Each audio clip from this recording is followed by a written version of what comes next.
Napasimangot na lang siya pero hindi na nagreklamo. They ate food together when they were still on the island. Ano bang kaibahan noon ngayon? Nang pumila na sila sa counter ay bigla siyang naihi kaya naman nagpapaalam siya kay Acer na magbabanyo muna. Are you sure? You'll go alone? Pwede ko namang iwan. Ano ka ba? Ayos lang ako, no? Don't worry. Tsaka CR lang naman ako eh. Tumango si Acer kaya iniwanan na muna niya ito. Matapos niyang gumamit ng banyo ay nag-retouch muna siya saglit bago napagpasyahang lumabas. Dahil inaayos pa niya ang kanyang bag, hindi niya namalayang may kasalubong pala siya. Kaya nabangga niya ito. She was about to get out balance pero maagap ang mga brasong sumalo sa kanya. Napatitig siya sa mukha ng lalaking nakabanggaan at napagtantong pamilyar sa kanya iyon pero parang hindi. Something is different. Sandro? Miss, are you alright? Kumurap-kurap si Anika at sakalang niya napagtanto na hindi pala si Sandro ang nakabangga sa kanya. It was a different man or should she say, a boy? Yeah, pasensya na. Hindi kasi ako nakatingin sa dinadaanan ko. Hingi niya ng paumanhin. I'm sorry to. Tugon naman ito.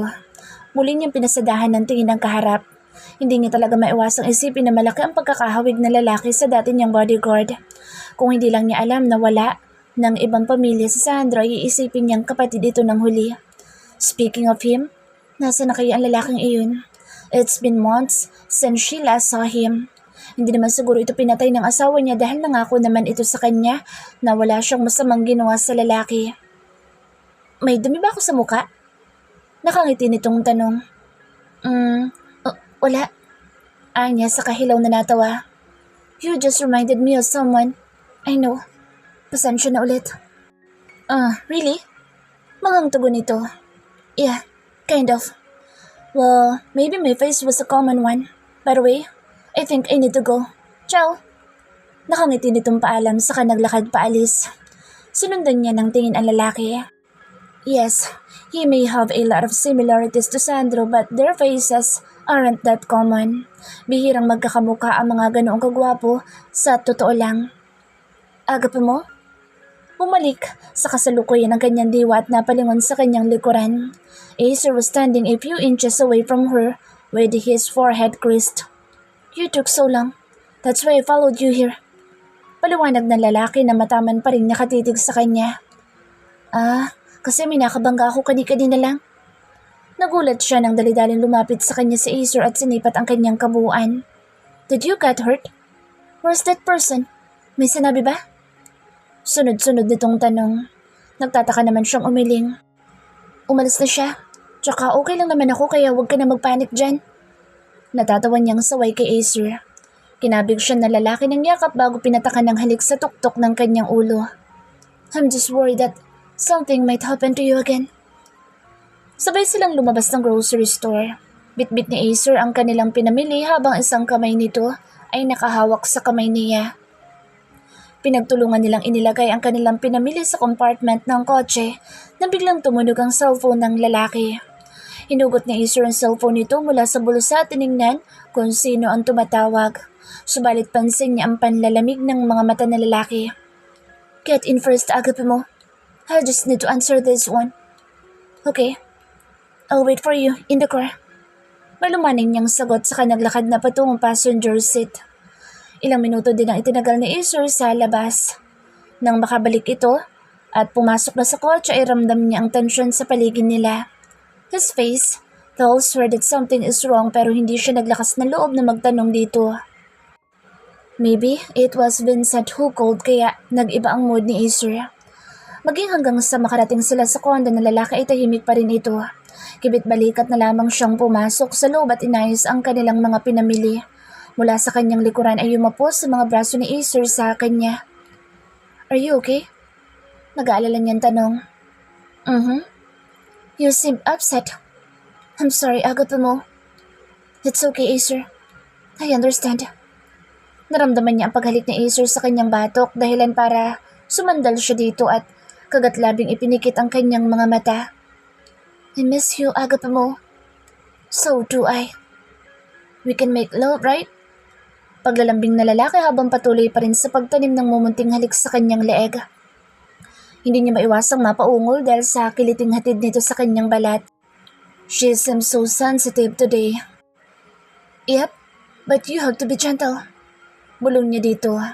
Acer chuckled and began nibbling her earlobe, habang mga kamay nito ay dahan-dahang gumagapang na papunta sa kanyang katawan. Alas 8 na ng gabi nang magising si Anika mula sa pagkakaidlip. Matapos ang mainit na tagpo nilang dalawa ng asawa sa kusina, ay nasundan pa iyon ng 2 beses sa kama dahilan para makatulog siya ng mahimbing. Kinapa niya ang kanyang tabi at nagmulat ng mata nang hindi niya maramdaman si Acer. Dahan-dahan siyang bumangon at napagtantong nakadamit na siya ng t-shirt ng asawa at may underwear na rin siya. Maybe Acer dressed her up when she fell asleep. What a thoughtful husband. Puri ng kanyang isipan. Napagpasyahan niyang hanapin ang lalaki sa loob ng banyo pero wala ito doon kaya lumabas siya ng silid at pumunta ng kusina. Acer? Tawag niya pero walang sumagot sa kanya. Hey, Acer? Where are you? Sinubukan niyang hanapin ang lalaki sa kabilang kwarto pero wala pa rin ito doon. Bahagya siyang nakaramdam ng kaba nang hindi niya mahanap ang asawa. Where could he be right now? Bumalik siya sa kusina at saka lang napansin ang nakatakip na pagkain na may kasamang note. Napangiti siya nang mabasa ang sulat kamay ng asawa. Something came up in the office that needed my attention. I didn't wake you up because I know you're tired. Don't go outside and wait for me. I love you. Binuksan niya ang nakatakip na pagkain at nakita ang hinanda nitong adobo. Muli siyang napangiti. This food reminded her of their first date on the island. Kailan kaya sila makakabalik doon? Namimiss na niya ang kanyang mga kasamahan doon lalo na ang kanyang kaibigan na si Mira. Maybe, by now, they already know who they are, lalo na't laganap kahit saan ang tungkol sa naging kasal nila ni Acer noong nakaraan. Matapos kumain ay siya na rin ang naghugas ng sariling pinagkainan. Inabala na lamang niya ang sarili sa panonood ng usong mga K-drama ngayon. Dumating ang alas 10 ng gabi nang hindi pa rin bumabalik si Acer. At first ay baliwala lang sa kanya iyon pero lumipas ang kalahating oras nang magsimula na siyang hindi mapakali. What could be taking him so long to come home? Pumasok siya ng silid para kunin ang kanyang cellphone at tingnan kung tumawag bang asawa. Pero wala siyang natagpo ang missed calls o kahit text man lang mula dito. Sinubukan niyang tawagan ng ilang beses si Acer pero hindi sumasagot ang asawa. Kaya naman i-denial na niya ang numero ng opisina nito. Ring lang ng ring ang kabilang linya pero wala pa rin sumasagot na mas lalong nagpakabog ng kanyang dibdib. Paano na lang kung may masama pala nangyari sa lalaki habang papunta ito na opisina? Muli niya sanang tatawagan sa Acer nang rumihistro ang pangalan ni Wilma sa kanyang screen. Sandali niyang nakalimutan ang pag-aalala sa asawa dahil sa tawag ng kaibigan. She hasn't told her about her condition yet. Naisipan niya ring magpatulong sa kaibigan na i-set up ang ihahanda niyang dinner with surprise kay Acer para siguradong hindi siya mahuhuli ng asawa. Pinindot niya ang answer button para sagutin ang kaibigan. Hello, Best. Mabuti tumawag ka. May ibabalita ko sa'yo. Bulalas niya. Bes. Mula sa masayang ngiti ay napalitan ng pagtataka ang kanyang expression nang marinig ang humihikbing boses ng kaibigan. Narinig niya ang maingay na background sa kabilang linya na para bang nasa loob na isang club, si Wilma. Bes, ayos ka lang ba? Ba't parang umiiyak ka? Taka niyang tanong.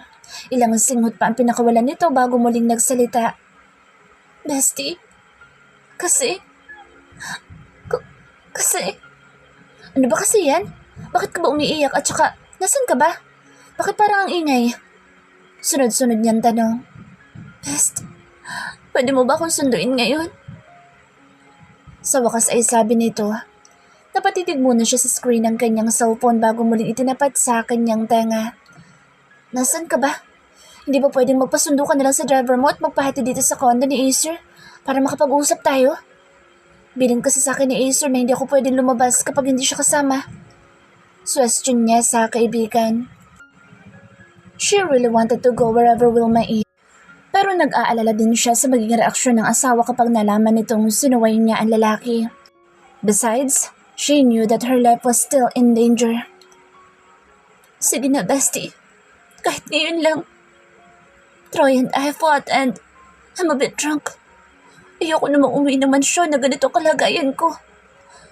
Dad would worry if he finds out I'm drinking my ass out. Umiiyak pa rin itong sabi. Napabuntong hininga siya nang marinig ang dahilan ni Wilma. She was torn between her best friend and her husband pero sa huli ay nanaig pa rin ang concern niya sa kaibigan. She can't let her be in danger dahil sa kalasingan. May intindihan naman siguro ni Acer kung malis siya, diba? At isa pa hindi naman siya magtatagal. She'll just pick Wilma up and then go home right after. Wilma was like a family to her. She is like a sister she never had kaya pikit mata siyang pumayag sa hiling ng kaibigan. Mabilis siya nagbihis at sumakay ng kanyang kotse para puntahan ang address ng club na itinext nito sa kanya. The club wasn't familiar to her. Marahil ay sinadya iyon ng kaibigan para iwasan ang boyfriend nitong si Troy. Pagkarating niya sa lugar ay maraming tao ang nagsisiksikan. It was peak hours kaya malamang maraming tao. Nahirapan pa siyang sumuot at nagsimula ding mag-iba ang kulo ng kanyang sikmura dahil sa pinaghalong amoy ng sigarilyo at alak. Hinawakan niya ang kanyang tiyan para protektahan ang kanyang baby. Nang hindi niya mahanap ang kaibigan ay huhugutin niya na sana ang kanyang cellphone nang may humila sa kanya paharap at bigla na lang tinakpan ng panyo ang kanyang ilong. She wasn't given a chance to scream dahil mabilis na nanuot sa kanyang ilong ang matapang na amoy at agad na nalabo ang kanyang paningin. Everything went blurry and she immediately blacked out. Parang binabarena ang ulo ni Anika nang magising siya. Sandali niyang pinakiramdaman ang sarili at hinilot ang kanyang sentido para kumalma ang kanyang pakiramdam. Kinapay niya ang kanyang tabi at naramdaman na isang matigas na bagay. Pilit niyang inalala ang nangyari kagabi. Maya-maya pa inalaki ang kanyang mga mata at napabalikos ng bangon nang maalalang hinimatay siya kagabi. Malamig na hangin ang dumapo sa kanyang balat nang maupo siya sa kama at ang lalong mas nagpagimbal sa kanya ay nang mapagtantong nakahubad siya. Mabilis siya lumingon sa kanyang tabi at hindi makapaniwalang napatitig sa lalaking nasa kanyang harapan. Pakiramdam niya ay lumobo ang kanyang ulo at nagsuunahan sa pagtulo ang kanyang mga luha. How could she be naked in bed together with a stranger? Unti-unting nagmulat ng mata ang lalaki kaya natataranta siyang tumayo ng kama at tinakpan ang sarili. Doon niya nakitang hubot-hubad din ang lalaki na nakahiga kasama niya. Sino ka? At saka, anong ginawa mo sa akin? Bulyaw niya habang hindi magkamayaw sa pagtulo ang kanyang mga luha. No, this can't be happening to her. Ano na lang ang sasabihin niya kay Acer ngayon? You don't remember? Anito sa kawalang pakialam na tumayo para magbihis. Nanginginig siya sa labis na galit kaya mabilis niyang sinugod ng sampal at sipa ang lalaki. Demonyo ka! You raped me! Kung babayaran mo itong ginawa mo sa akin, ipakukulong kitang lalaki ka! Galit niyang sigaw habang pinagpapalo ang lalaki. Inis nitong itinulak siya dahilan para matumba siya sa kama. Nakapamewang itong humarap sa kanya at hinilot pa ang nasaktang pisngi. Could you stop crying and pretend that you don't like what happened? Stop acting like a virgin lady who lost her virginity last night. You're not even worth my time. I feel like a dead woman. Anito at sinabayan pa ng nakakalokong ngisi. She went dumbfounded. Hindi niya alam kung ano ang gagawin niya. She can't accept the fact that she slept with another man without her knowing. Pakiramdam niya ay napakarumi niyang babae. Ipakukulong kita! Sigaw niya sa nanggangalit ng ngipin. Maluwala naman siyang tinignan ng lalaki na para bang hindi ito natatakot sa sinabi niya. Go on, miss. Tingnan lang natin kung sino mapapahiya. Anito sa kainiwan siyang mag-isa. Wala sa sarili siya nagbihis ng damit. Hindi niya alam kung ano naghihintay sa kanya sa labas. All she thinks about is her husband. Paano niya ipaliliwanag ang nangyari sa kanyang asawa? Paano niya haharapin ang galit ni Acer kapag nalaman nito ang nangyari sa kanya? Tatanggapin pa kaya siya ni Acer? Sa isipin pa lang na pandidirihan siya ng asawa ay pakiramdam niya yung mamamatay yata siya sa sakit. She can't let that happen. Kung kinakailangan magmakaawa siya para paniwalaan ni Acer ay gagawin niya iyon. Kung sana lang ay nakinig siya sa asawa na huwag lumabas ng bahay na hindi ito kasama, hindi sana mangyayari sa kanya ito. Sa isiping iyon ay naalala niya ang kanyang pakay, self-love, ang kanyang best friend. She badly needs to talk to her right now.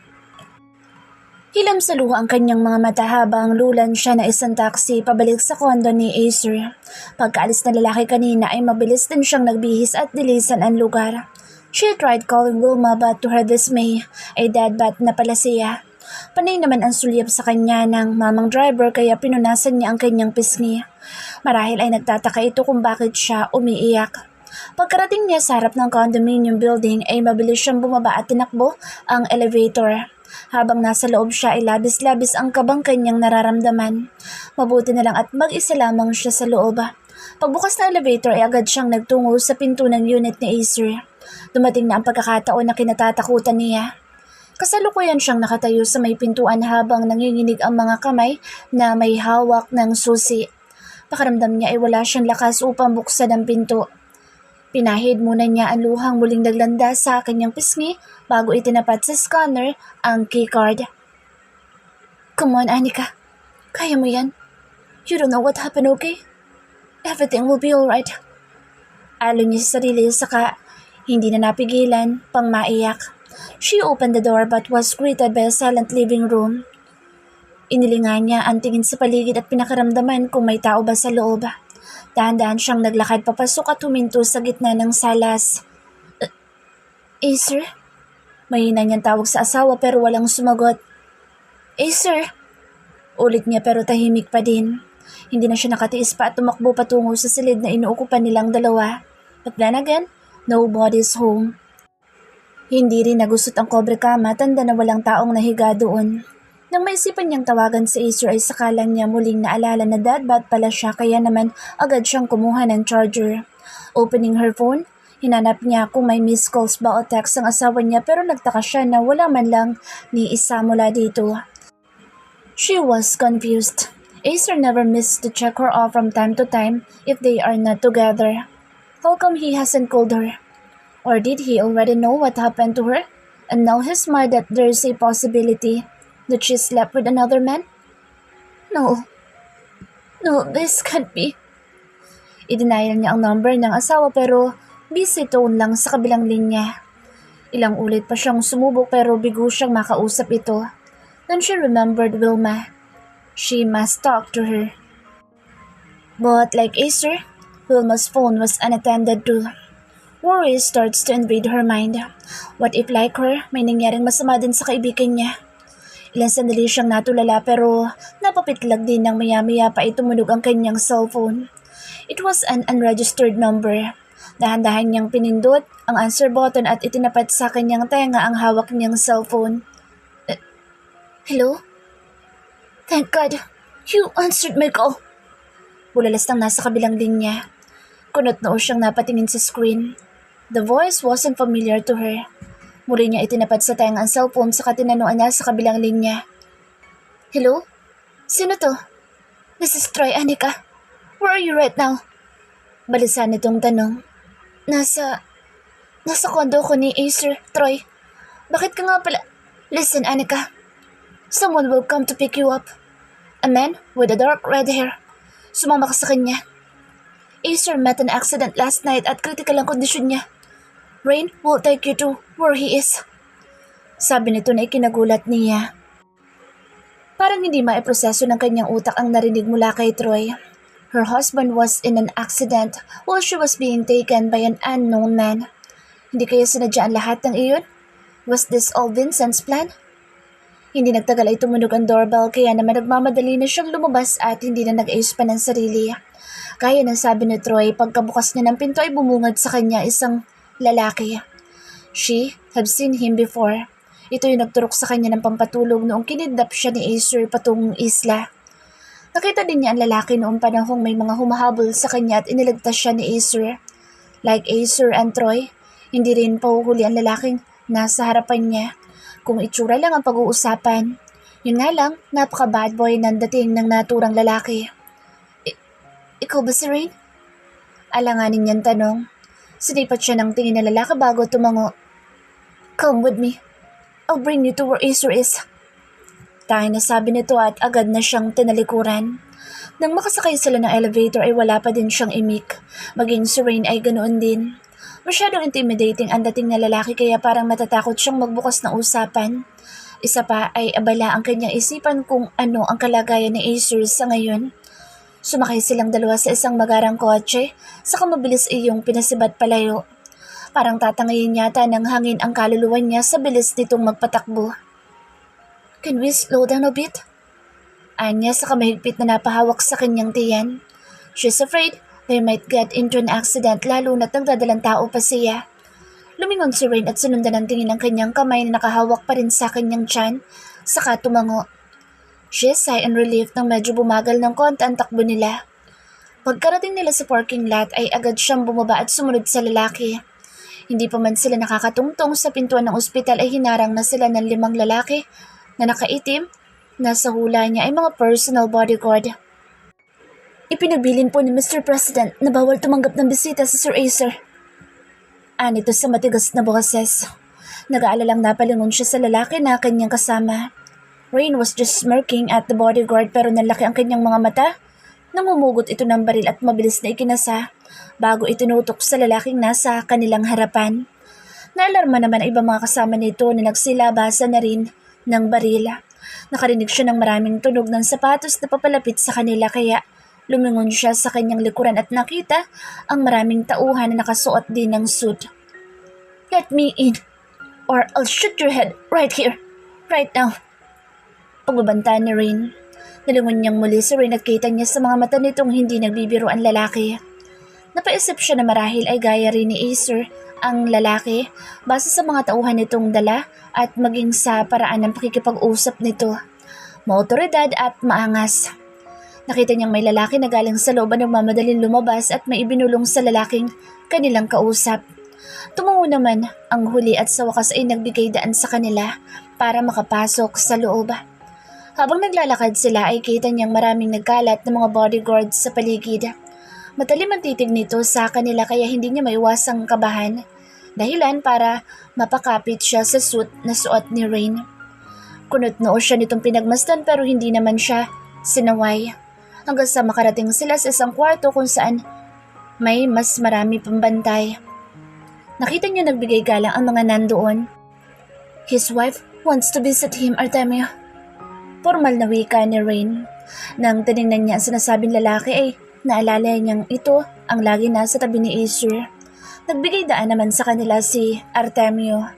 Dahan-dahan siya naglakad palapit sa labas ng glass door at tinignan ang nasa loob. Napahawak siya sa salamin habang nakatitig sa lalaking nakaratay sa kama. May banda ito sa noo at marami ding tubo ang nakakabit sa katawan bilang suporta. What happened to him, Rain? Mahina niyang tanong habang naglalandas ang luha sa kanyang mga mata. The car he was using last night lost control, kaya sumalpok siya sa kasalubong niyang truck. His head was severely injured that resulted to coma. Paliwanag ng lalaki. Nasapo niya ang kanyang bibig para pigilan ang kanyang paghikbi. Naninikip ang kanyang dibdib habang pinagmamasdan ng kalagayan ng kanyang asawa. His beloved husband was fighting for his life with the help of those machines inside. Can I get inside? Nagpakawala ng isang buntong hininga si Rain bago tumango. Just make it fast, Mrs. Voldemort. Anito sa siya tinalikuran. Matapos magsuot ng hospital gown at gloves ay pumasok na siya sa loob. Habang naglalakad palapit sa hospital bed ay nangangatog ang kanyang tuhod. Konting-konti na lang talaga mabubuwal na siya.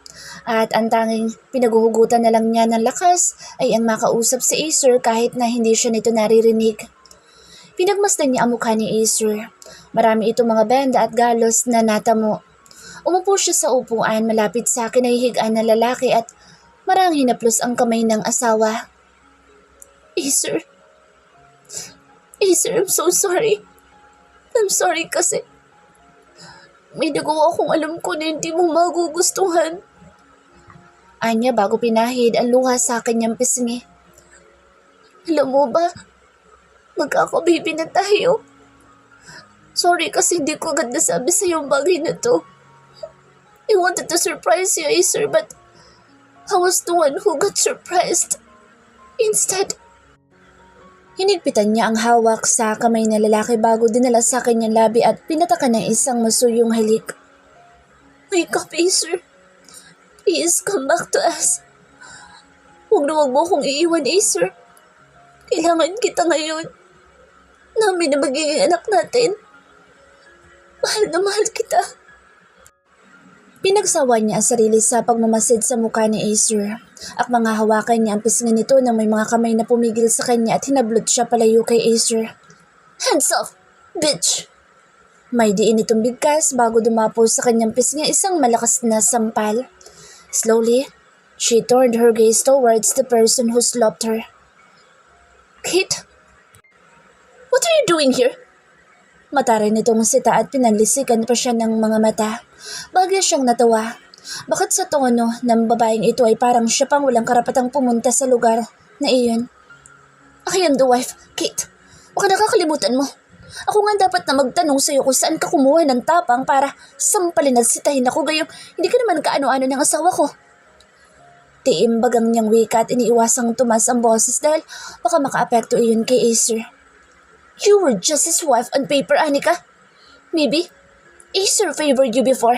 Pero sa tingin mo ba magugustuhan ni Tito Vincent na nandito ka? Mapang-uyam nitong tanong. Ilang beses siyang napalunok. Vincent wants her dead. Kaya hindi imposibleng magagalit ang matanda kapag nakita siyang nandito sa loob ng hospital. But what can she do? Asawa niya nandito kaya pupunta talaga siya. As I have said, I am the wife at ako ang mahal ni Acer kaya may karapatan ako. Anya at pilit na pinatapang ang mukha. Hindi siya papayag na aapak-apakan lang ng babaeng ito porket hindi pa nagigising ang asawa niya. Umasam ang mukha ni Kate sa sinabi niya pero mabilis din itong nakabawi at matamis na ngumiti bago lumampas ang tingin sa kanyang likuran. Let's see about that, darling. Puno ng kumpiyansang saad nito. Lumingon siya nang bumukas ang pintuan at inuluwa ang presidente ng Pilipinas, si Vincent. Kumunot ang noon nito nang bumaling ang tingin sa kanya. What are you doing here? Malamig nitong tanong. Nalunok niya ang bikig sa kanyang lalamunan bago sumagot. I'm here for Acer, Mr. President. May lamig sa boss din niyang sagot. We don't need you here. Kate can take care of Acer, so get out and never show your face to me again. Galit na anito pero wala siyang balak na sundin ang matanda. I am not here for you kaya wala po kayong karapatan na paalisin ako. I am your son's wife. Kahit na ayaw niyo sa akin, ay kasal pa rin ako sa anak niyo. Hindi po ako aalis dito kahit na ano pang gawin niyo. Matigas niyang bigkas. Nagdilim ang mukha ni Vincent at hindi niya inaasahan ang sunod na ginawa ng matanda. Lumagapak sa kanyang pisngi ang isang malakas na sampal mula dito. Napasinghap siya sa pinaghalong gulat at sakit. Her father never laid a hand on her ever since she was young. Hindi siya makapaniwalang ang isang lalaking walang ginawa kundi paghiwalayin sila ni Acer ang gagawa nito. She won't be shocked if Acer's accident was instigated by his own father. Base sa ikinikilos dito. She can still remember how good to her this man was. Lalo na noong lamay ng kanyang daddy. That time, she saw him as a hero pero ngayon ay demonyo na ang tingin niya sa matanda. Stupida! Do you seriously think that I will let you tarnish our name after sleeping with a random man from the club? Galit nitong wika. Pinalamigan siya sa narinig. Gulat siyang napatingin kay Vincent na may namumuhi at galit na expression. Pagkatapos ay kay Kate na mapang-uyam na tumingin. Hindi rin maiwasan na mapatingin kay Acer na nakapikit pa rin ang mga mata. You went silent. Akala mo ba hindi ko malalaman ng pinaggagawa mo? I won't get shocked na ikaw din na may pakana ng aksidente ni Acer para magpakasaya na kayo ng lalaki mo. You even have the guts to show the world how bitch you are. You are a disgusting woman, Miss Castañeda. You were such a disgrace in my family. Paano ka ba pinalaki ng mga magulang mo? What do you mean? Kinakabahan niyang tanong. She was praying deep inside that everything she thinks isn't true at all. Kalat na sa buong Pilipinas ang ginawa mo, Miss Castañeda. Kaya hindi ko alam kung saan ka pa kumukuha ng lakas para magtapang-tapangan dito. Habang walang malay ang anak ko, ay nagpapakasaya ka sa piling na ibang lalaki at balak mo ba siyang patayin?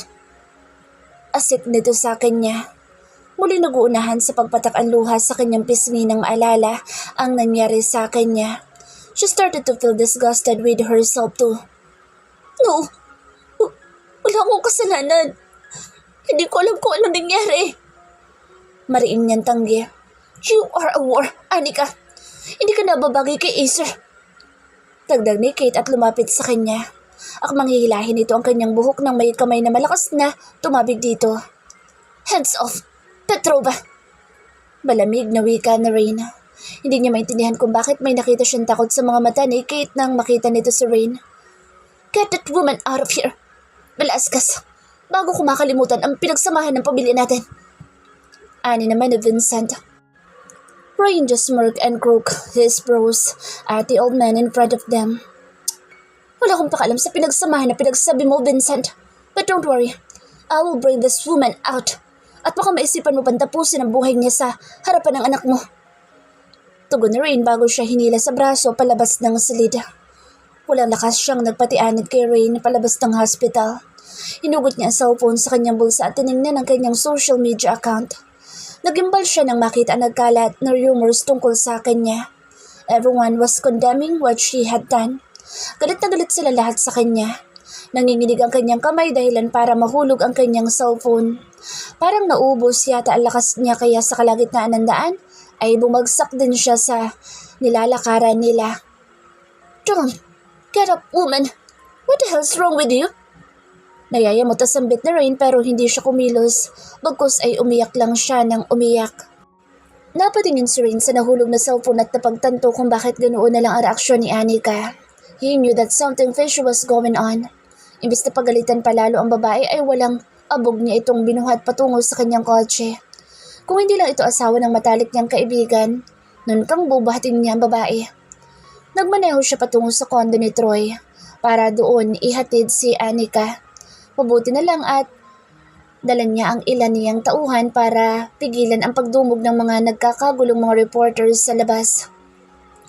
I will bring you to Troy's condo para makapag-usap kayo na maayos tungkol sa nangyayari ngayon. Ani Rain. Wala sa sarili siyang tumango at nanatiling nakatingin sa kawalan. She doesn't know what to do anymore and, most of all, she doesn't know how to face the people who knew her. Alam niyang wala siyang kasalanan pero hindi niya pa rin maiwasang masaktan at makaramdam ng hiya sa nangyari. Pagkahinto nila sa parking lot ay ipinagbukas siya ni Ray ng pinto at inalalayan patungong elevator. Umungad sa kanya ang pagod na mukha ni Troy pagkarating nila sa unit dito. Thanks, bud, sabi ni Troy. Saka sila pinapasok. Troy gave her a glass of water para pakalmahin siya. Pero kahit na anong gawin niya, hindi niya mapigil ang sarili sa pag-iyak. Hush, Anika. Alon ni Troy sa kanya. I didn't do it, Troy. I didn't know how it happened. I just woke up at the hotel. Hagulhol niya ng iyak. I know. Hindi niya alam kung ilang oras siyang umiiyak. She even wetted Troy's shirt. Nang kumalma siya ng kaunti ay natulala naman siya. Her phone also keeps on ringing, pero wala siyang lakas na damputin iyon at sagutin. What is really going on, Rain? Dinig niyang tanong ni Troy. Nakita niya abala ang lalaki sa laptop na nasa harapan nito habang si Rain naman ay casual lang na nakaupo sa katapat nilang upuan. Vincent was now tightening his security and even banned all of us from entering the hospital. Maybe he is plotting something for Acer. Anito na nagpalingon sa kanya.